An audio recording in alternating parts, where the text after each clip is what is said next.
What's going on, y'all? Welcome back to another episode of Eastside Flock. I'm Eric G, and today we are going to be talking about why I think the Ravens are headed in a very scary direction right now. And I think that these do or die moments for the Ravens could lead them on possibly missing the playoffs. And I'll explain that in a second.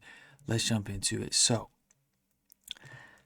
the Ravens just came off of a big win versus the Bears, and they are now playing the Dolphins in 2 days as I'm recording this on the 28th.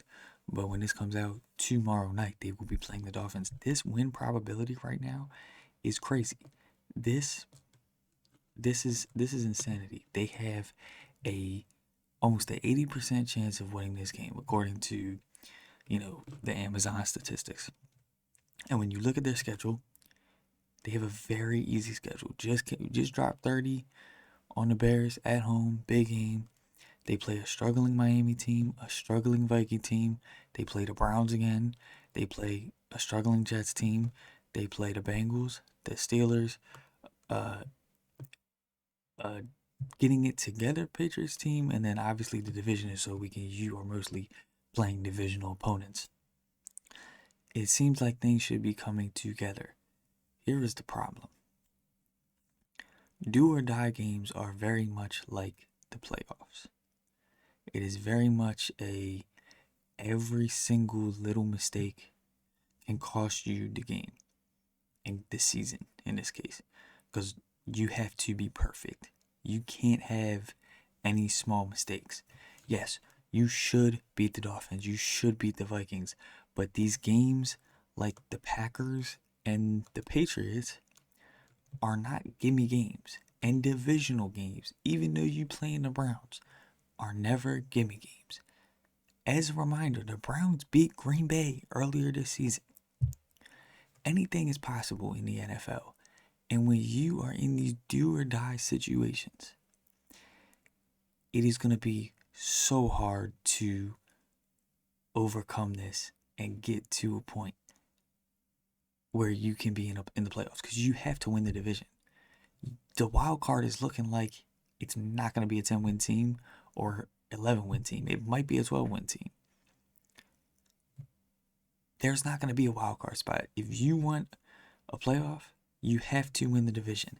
And these games down the line, when you're playing the Steelers and the Bengals, very close to each other, 2-week difference, though these games become hard. The Bengals are not as bad as people think. They just got Joe Flacco. These games aren't gimmies. And then you have the Patriots and the Packers, who are very good teams. And I think it's hard to say that they're gonna go win the division when anything can happen and they have been playing so bad. And yes, as you can see, Lamar Jackson, of all people, has been the only one trying to do something about that. I think it's very interesting that John Harbaugh didn't make this decision, that it had to come from Lamar. He was seeing something in the locker room and made an adjustment. And this is good to see, right? Marlon Humphrey was the one that revealed it, saying that Lamar was the one after the 1-5 start. He told the equipment manager to take all the games, all the ping pong, turn the TVs off, saying that he appreciated it being in there, but that they had to focus. I don't want people to say they weren't taking the job seriously. Don't get me wrong, but I didn't feel like it was time for that. We've got a lot of work to do, and obviously, then they end up winning. The Ravens have a chance to build on the momentum. Obviously, Lamar is coming back, but it is going to be so difficult in these situations because you dug yourself in a hole. And I think when we're talking about the overall success of this team, we're talking about the coach, right? Can we build out of this? You already have 5 losses. I mean, 5 losses is a lot. You can't make any more mistakes. You got room for maybe one more loss, and you're hoping that doesn't come. But like I said, they're like playoff games. So let's do this. Let's look at, because I solely believe, and you can disagree with me in the comments on this one. Let me know what you think. I solely believe that winning games comes from the coach.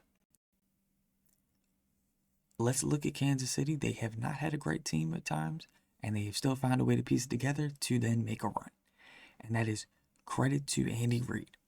So let's look at a comparison. We're going to look at John Harbaugh first. And this is why I don't think it's fair to always criticize Lamar for these situations. Let's look at something here. In do or die playoff games, John Harbaugh is 13-11. And you look at this, and he won the Super Bowl in 2012 and hasn't done a thing after that. Hasn't really been in the playoffs much. Was 1-1 in the postseason in 2014. Obviously in 2018, losing in the wild card game.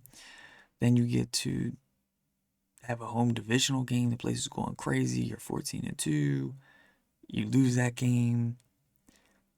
1-1. He doesn't do well in the playoffs. So that's something we have to notice, right? These are you critical management junctions. You're the coach. There's certain things that need to be done. Harbaugh is not great in these critical situations. During the regular season, a lot better. Now let's go look at Andy Reid. Let's go look at his do or die numbers. Now, let me say this. He wasn't always successful, but he seemed to do better in the playoffs, getting to the playoffs. Once he was in the playoffs, doing a lot better. He usually gets a win when he's in the playoffs. Even going back to the Donovan McNabb days, 1-1, 2-1, 1-1, 1-1, 2-1, 1-1, 2-1. Had a stretch here, obviously not winning, but then obviously you can see what happens here. Finds playoff success and seems to start to get into a role. Obviously, you have a generational quarterback, but so does John Harbaugh. Lamar is a generational quarterback. Probably, if he wins the Super Bowl, will be top 5. I mean, he's one of the greatest to ever do it. So it's kind of inexcusable to continuously lose these games. I mean, and not even, you look at the earlier days, and it's still better than Harbaugh's. So I'm using this as an example of, do I think that this team can do it? Obviously, in 2008, he had to, but to me, recently, this non-recent success, this streak right here, this feels like these must-win games he's not going to be able to do well in. And that is just me being honest. He tends to play down to the opponent. We've seen it. It feels like they don't come prepared. And it's frustrating. You can see they're not ready for things that they should be. And if you've watched the games as a Ravens fan, you notice about Harbaugh. That's why a lot of people are saying to get rid of Harbaugh. You see the constant coaching mistakes, the mismanagement of the clock, the just odd decisions, even going earlier into the season to play Cooper Rush over Huntley, like over Snoop. Like, it is going to be so hard for this team to come back, and I just don't think they're going to make the playoffs. And I really hope Harbaugh is gone after this. I know a lot of people are saying he's not going to be gone, but he needs to go. And I think that having a generational quarterback like this and wasting all of this talent is unacceptable. That is just my opinion. Let me know what you think in the comments down below. Follow me on Instagram at Eastside_Flock for more Baltimore sports. Hopefully, I am wrong. Hopefully, this team wins the Super Bowl this year and we can forget about all this. And we can just move on and see where everything goes. But obviously, this may be a touchy subject. Let me know what you think in the comments below. Hopefully, we will see y'all in the next one. Much love. Have a blessed day. Peace.